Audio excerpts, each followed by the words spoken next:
হরে কৃষ্ণ, জয় রাধা গোবিন্দ। লীলা কীর্তন অর্থাৎ যে কোনো লীলা কীর্তন, আমি কৃষ্ণ লীলার কথাই বলছি। লীলা কৃষ্ণ লীলার একটা ঘটনাবলী থাকে, একটা প্লট থাকে, যাকে আমরা বলি। তা সে ঘটনাবহুল আজকে আমি খণ্ডিতা পর্যায়ের একটা পদাবলী আপনাদের কাছে তুলে ধরছি। যদি আপনাদের মন ছুঁয়ে যায়, আপনাদের ভালো লাগে, তাহলে কমেন্ট করে জানাবেন এবং লাইক ও সাবস্ক্রাইব অবশ্যই করবেন, তাহলে আমি আরো উৎসাহিত হব। তবে একটা কথা, যে আমাদের হরিবাসরে যে তাদের সামনে রেখে আমরা যে লীলা কীর্তনটা, বিশেষ করে আমি আমার কথা বলছি, আমি যে মানে আনন্দটা পাই, বা যেভাবে আমার গান গাইবার মানে উৎসাহ পায়, সেটা তো ধরুন এইভাবে পদাবলীর মাধ্যমে হবে না। তা পদাবলী কীর্তন আর লীলা কীর্তনের মধ্যে তফাৎ আছে, অনেক তফাৎ। সেটা আমি কোনোদিন আপনাদের জানাবো কি তফাৎ। খণ্ডিতা একটুকু অংশ আমি আপনাদের, শেষ পর্যায়ের অংশটুকু আপনাদের শোনাচ্ছি। খণ্ডিতার একটু বলি। খণ্ডিতা নায়িকা, যে 8 প্রকারের নায়িকার মধ্যে একটা নায়িকা প্রকরণ, নায়িকার প্রকারভেদ। কোন নায়িকাকে নায়ক কথা দেয় যদি, যে তোমার কুঞ্জে সারানিশি যাপন করব, তারপরে কথা দেওয়া সত্ত্বেও অন্য নায়িকার কাছে, অন্য রমণীর কাছে নিশি যাপন করে তার ভোগ চিহ্ন নিয়ে পূর্ববর্তী প্রতিশ্রুতি দেওয়া সেই নায়িকার কাছে ফিরে আসে, তাকে দেখে প্রতিশ্রুতি দেওয়া যে নায়িকার অবস্থা, সেইটাই খণ্ডিতা। তবে কিন্তু আমাদের পার্থিব জগতের কিন্তু নায়ক নায়িকার কথা ভাববেন না, এটা ভক্ত ভগবানের ব্যাপার। তাই খণ্ডিতা নায়িকার লক্ষণটি দেখুন কেমন।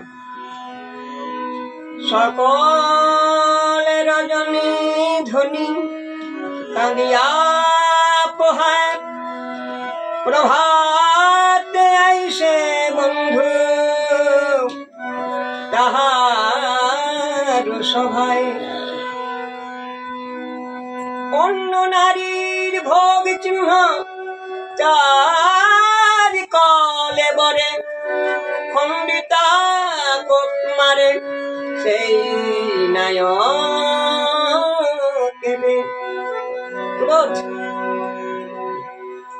শ্রীমতী রাধারানী সারানিশি কুঞ্জ সাজিয়ে বসে আছেন, চন্দ্রাবলীর কুঞ্জে গোবিন্দ আমার সারানিশি যাপন করে সেবা নিয়ে রাধারানীর কুঞ্জে প্রভাত কালে এসেছেন। শ্রী রাধারানীর গোবিন্দকে দেখে, গোবিন্দের বেশভূষা দেখে যে অবস্থা, সর্বাঙ্গে বেশভূষা, ব্যাপারটা একটু পরে আপনারা পদাবলীর মাধ্যমে শুনতে পাবেন। দেখে যে অবস্থা, সেই রাধারানী বললেন, হে নাগর এসেছ? বলে, হ্যাঁ আমি এলাম। বেশ বেশ। ছি ছি ছি ছি ছি। বলো কার ভবনে রাতে কাটায়, রাতে এলে ঘনুষের। বলো কার ভবনে রাতে কাটায়, রাতে এলে ঘনুষের। অভাগিনী রাধা আমি, অভাগিনী রাধা আমি, অভাগিনী রাধা আমি। আমার প্রতিবিধি বাম কার ভবনে রাতে কাটায়, প্রাতে এলে ঘনশ্যাম। যাও যাও নাগর ফিরে যাও, যে রমণীর কাছে নিশি যাপন করে এলে। যাও হে নাগর ফিরে যাও। গোবিন্দ আমার রাধারানীর মনটা পরিবর্তন করার জন্য বলছেন, দেখো প্রেমময়ী, তুমি আমাকে ফিরিয়ে দিচ্ছ? আচ্ছা বলো তো, কোন ভ্রমর যদি ফুলে মধুপান করার আশায় তার কাছে এসে বসে, ফুল কি ভ্রমরকে ফিরিয়ে দেয়? আমি কালো ভ্রমর, তুমি রাই কমলিনী, তোমার কাছে মধু পান করতে এলাম, তুমি ফিরিয়ে দিচ্ছ আমাকে? হ্যাঁ হ্যাঁ দিচ্ছি। ফিরে যাও হে কালো ভ্রমর, বাসি ফুলে কি মধু মিলে। ফিরে যাও হে কালো ভ্রমর, বাসি ফুলে কি মধু মিলে। যে কুসুমে সারা নিশি মধু পান করিলে। ফিরে যাও হে কালো ভ্রমর। বাসি ফুলে কি মধু মেলে? তুমি আমার অবস্থাটা বুঝো নাই। আমি তো এসেছি, তোমাকে কথা দিয়েছিলাম, আমি তো এসেছি। হ্যাঁ এসেছো ঠিক, তবে শোনো শোনো হে রসময়, হয়েছে বড় অসময়। শোনো শোনো রসময়, হয়েছে বড় অসময়। বয়ে গেলে সুধার সময়, ভালো লাগে কি সুধা দিলে। শোনো শোনো রসময়, হয়েছে বড় অসময়। ফুলবাসী হয়েছে যাও হে তুমি ফিরে যাও। এখন ফুলবাসী হয়েছে, বাসি ফুল তো মধু মেলে না। সখীরা দেখছেন রাধারানী গোবিন্দকে ফিরিয়ে দিচ্ছেন। করজোড়ে মিনতি করে বললেন, রায় আমাদের একটা কথা রাখ, এবারের মতো ওকে ক্ষমা করে দে, আমরা সবই। রাধারানী বললেন, সখীরে তোদের কথা মতো আমি ওকে ক্ষমা করে দিতে পারি, একটি শর্ত। কি শর্ত বল? আমি এক একটা করে ওই যে সর্বাঙ্গে চিহ্ন রয়েছে, এই চিহ্নগুলোর ব্যাপারে এক একটা করে প্রশ্ন করব। সেই প্রশ্নের যদি ঠিক ঠিক উত্তর দিতে পারে তবে আমি ওকে ক্ষমা করে দেব। উত্তর দেবে তো? গোবিন্দ আমার ভয়ে ভয়ে বললেন, হ্যাঁ হ্যাঁ আমি নিশ্চয়ই উত্তর দেব। তবে বলো প্রাণনাথ, নীলতে পল শ্রীমুখ মণ্ডল, ঝামর কাহে ভেল। নীলতে পল শ্রীমুখ মণ্ডল, ঝামর কাহে ভেল। কেন ঝিমিয়ে গেছে তোমার বদন, কেন ঝিমিয়ে গেছে? বলো কার নিশীথে রাত কাটালে বদন কেন ঝিমিয়ে গেছে? কাল নিশীথে কোথায় রাত কাটালে বদন কেন ঝিমিয়ে গেছে? ও আমার বদন ঝিমিয়ে গেছে? হ্যাঁ হ্যাঁ ঝিমুবে ঝিমুবে। কেন জানো? তবু মদন জরে তনুতা তল, জাগরণে নিশি ভেল। কালে আমার মদন জ্বর হয়েছিল, তাইতে বদন শুকায়ে গেছে। মদন জ্বর হয়েছিল।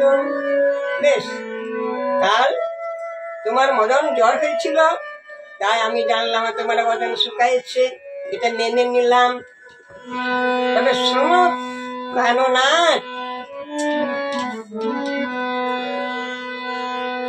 নখনির ঘাত ক্ষত বক্ষসে দেওয়াল কোনে নারী, দেওয়াল কোনে নারী।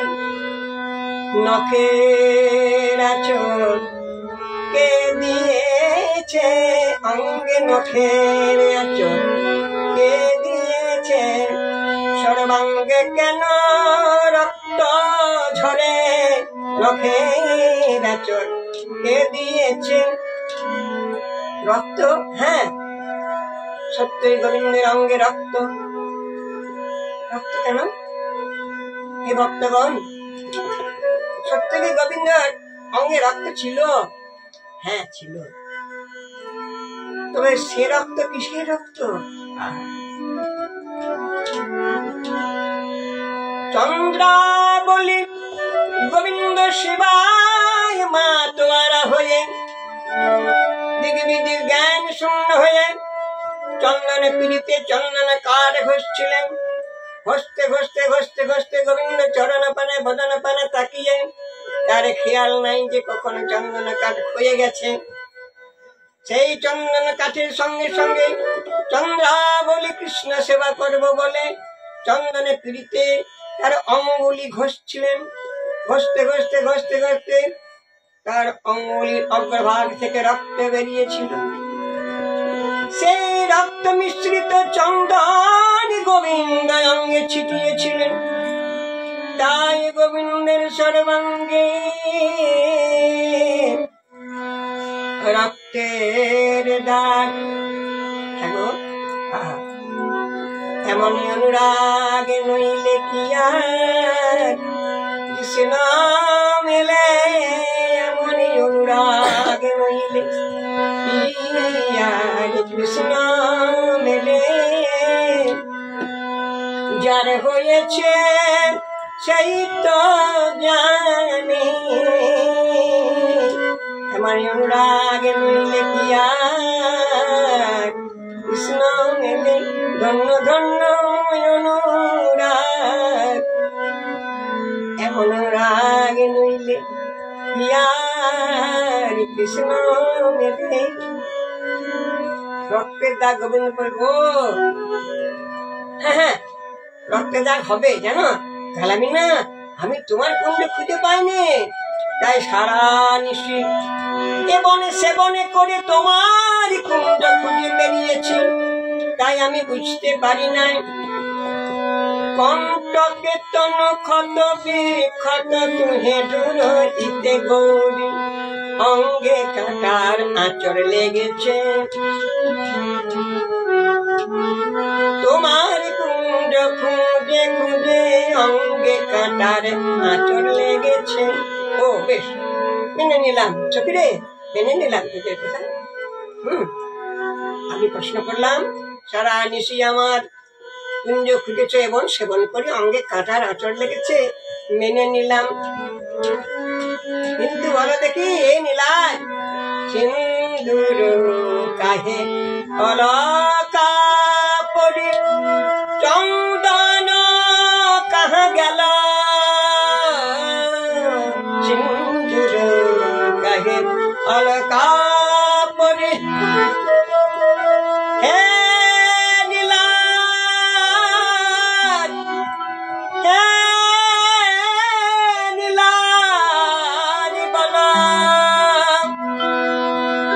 চন্দন কাহে অলকা পরি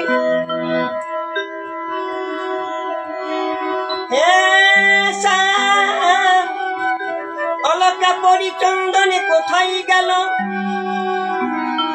তুমি যে চন্দন কপালে লেপন করো, বলো কোথায় গেল? এখন চন্দনের পরিবর্তে সিন্দুর কাহে অলকা পরি চন্দন কাহা গেল? বলো বলো সিন্দুর কে দিয়েছে? কপালে চন্দন কোথায় গেল? বলো বলো সিন্দুর কে দিয়েছে? তোমার কপালে সিঁদুর কেন? তোমার কপালে সিঁদুর কেন? তুমি চন্দনের ফোঁটা তোমার কপালে লিখন করো। সিঁদুর আমার কপালে? বলে হ্যাঁ হ্যাঁ, গোবিন্দ আমার তার কপালটা মুছে দেখলেন, হাতে সিঁদুর। ও হবে হবে হবে হবে হবে। কেন জানো? কাল দাদা সকাল দিকে নিয়ে আমাকে নিয়ে গিরি গোবর্ধনের পূজা করেছিলেন। তাই গিরি গোবর্ধন গৌরী কোসেবী সিন্ধু সিঁদুর ভালে নিল, সিঁদুর ভালে নিল, কপালে সিঁদুর দাদা দিয়েছে। তবু গোবর ধনে পূজার কালে কপালে সিঁদুর দাদা দিয়েছে। ও দাদা তোমার কপালে সিঁদুর দিল, বেশ মেনে নিলাম। এইবার বলো সামনাগর, ওহে নীলাম বড় বহিরলি পিতাম বড় ছবি, নীলাম বড় বলি কবে থেকে হে নীল বসন পর, কবে থেকে প্রীতি বসন কি ছেড়ে দিয়েছ, নীল বসন পর কবে থেকে হে। তুমিও যেমন সেই রমণীয় সেই রকম, তুমিও নীলাজ, সেই রমণী নীলাজ, সে তোমাকে ছেড়ে দেবে আগে তো একবার দেখা উচিত ছিল। নীল বসন তখন গোবিন্দ দেখছে, হ্যাঁ তাই তো, ও হবে হবে প্রেমময়ী, হবে হবে। আমার বসনে দাদার বসন একত্রে থাকে, তাই যখন আমি আসছিলাম তোমার কুঞ্জে, অগ্রদর্শনে পরিবর্তিত নন্দালয়ে ভরি, নন্দালয়ে ভরি। ভোর মিশতে তোমার কাছে আসার সময় দাদার সনে বসনে বদল হয়েছে, ভোর নিশীথে আসার কালে দাদার সনে বসন বদল হয়েছে। ও দাদার সঙ্গে কি বললে? হ্যাঁ ভোর নিশীথে আসছিলাম। শোনো হে শ্যামনগর চোরা কানাই, নীলাজ চোরা কানাই। চোর যখন চুরি করে ধরা পড়ে যায় তখন তার সাজানো গোছানো কথা বলতে পারে না, উল্টো পাল্টা কথা বলে। এখনই বললে সারা নিশি এবন সেবন করে আমার কুঞ্জ খুঁজেছিলে, তাই অঙ্গে কাঁটার আচর না, আর এখন এবার পরক্ষণেই বলছো যে ভোর নিশীথে আসার সময় দাদার সঙ্গে বসনে বদল হয়েছে। তুমি ভালো রঙ্গ জানো হে বধূ, ভালো রঙ্গ জানো, ভালো রঙ্গ জানো হে বধূ, ভালো রঙ্গ জানো। অবলার প্রাণ নিতে অবলার, ভালো রঙ্গ জানো। বাহ বাহ বাহ, খুব সুন্দর খুব সুন্দর। ভালো রঙ্গ জানো হে বধূ, ভালো রঙ্গ জানো। অবলার প্রাণ নিতে অবলার,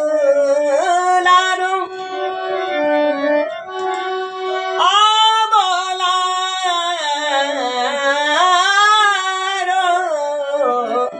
অবলার প্রাণ নিতে তোমার নাই হেন, ভালো রঙ্গ জানো হে বধূ, ভালো রঙ্গ জানো।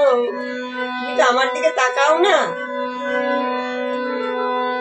রাতি কইল দিবস বন্ধু, আমি দিবস কইনু রাতি, রাতি কইনু দিবস বন্ধু, দিবস কইনু রাতি।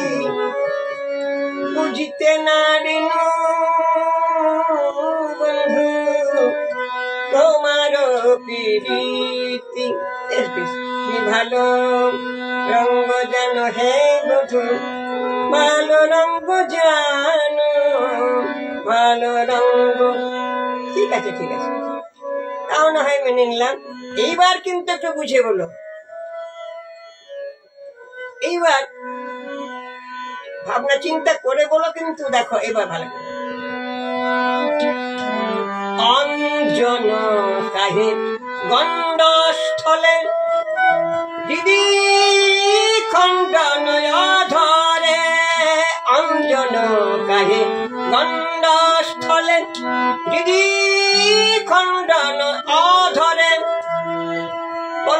গালে কালিকে দিয়েছে, ছিছি মোরা লাজে মরি তোমার গালে কালিকে দিয়েছে। বলো হে নীলাজ খুলেই বলো তোমার গালে কালিকে দিয়েছে। আমার গালে কালি? হ্যাঁ, গোবিন্দ আমার গন্ডদেশ মুছে দেখলেন, তাই তো হাতে কালি লেগে গেল। গোবিন্দ কিন্তু আর বলতে পারছে না কালি কোথায়। রাধারানী আমার গোবিন্দকে বলছে, ও বুঝেছি, বুঝতে পেরেছি, তোমার দাদার সনে বসনে বদল হলো, দাদা কপালে সিঁদুর দিল, তাহলে বলো বলো নীলাজ গালে কালি কি দাদা দিয়েছে? নিরুত্তর গোবিন্দ আবার। যখন নিরুত্তর আবার রাধারানী আঘাত করলেন, তাহলে তা যদি হয় মৌনম সম্মতি লক্ষণম, অর্থাৎ তুমি যখন চুপ করে আছো নিশ্চয় তাহলে গালায় কালিটা দাদাই দিয়েছে। আর তা যদি হয় নীলাজ তুমি এমন দাদা দেখি নাই, ওহে ওহে নীলাজে কানাই এমন দাদা দেখি নাই, ভাইয়ের গালে কালি মাখাই এমন দাদা দেখি নাই। ভাইয়ের গালে কালি মাখায়, আহা প্রেমময়ী তুমি দেখো তোমাকে আমি করজোড়ে মিনতি করে বলছি, আমাকে যা বলবে বলো, আমি সব সহ্য করবো। আমার দাদার কোনোদিন নিন্দা করো না, দাদা আমার সাদা সিধা, বলাই দাদা আমার খুব সাদা, বলাই দাদার নিন্দা করো না প্রেমময়ী। তাই বলো, আহা বলো তাহলে তুমি এই যে। তখন রাধারানীর কথা শুনে গোবিন্দ আমার বলছে, তুমি সব যদি জানো তুমিই বলো, বলবো, কিছু মনে করো না। বলতে আমি লাজে মরে যাই, কিন্তু না বললেও তো নয়। শোনো, সেই রমণীর নয়নের কাজল তোমার গালে লেগেছে, তোমার গালে কালি লেগেছে। সেই রমণীর চোখের কাজলে গালে কালি লেগেছে। চোখে কাজল তা আমার গালে লাগতে যাবে কেন? বলবো? আর আমাকে নীলাজ করো না। না বলো বলো, কেন বলতে পারবে না? শোনো প্রেমময়ী, তুমি যখন বুঝতে পেরেছো বলো, আমার সেই আমি যদি কোনো রমণীর কাছে ছিলাম, সেই রমণীর চোখের কাজল আমার গালে কেন লাগলো? শোনো তাহলে বলো। চুম্বন কালে তোমার গালে কাজল লেগেছে, চুম্বন কালে চিঠি মুরালাতে মরি, চুম্বন কালে তোমার গালে কাজল লেগেছে। অঞ্জন কাহে গণ্ডস্থলে খণ্ডন পদরে, উত্তর দিতে পরাজয় শশী শেখরে, পরাজয় শশী শেখরে। এবার কানাই হার মেনেছে, উত্তর প্রতি উত্তর দিতে পরাজয় শশী শেখরে। এবার কানাই হার মেনেছে, কইতে যায়ার কথা কইতে না রে। এবার কানাই হার মেনেছে, অধবদনে বসে থাকে নীলাজ। বুঝেছি বটে আমরা নারী জাতি সবে বুঝতে পারি। বলো বলো কোন রমণীর কুঞ্জে ছিলে, যাও হে নাগরী ফিরে যাও। ওই উত্তর প্রতি উত্তর দিতে পরিচয় শশী শেখরে, পরাজয় শশী শেখরে। রাধে গোবিন্দ।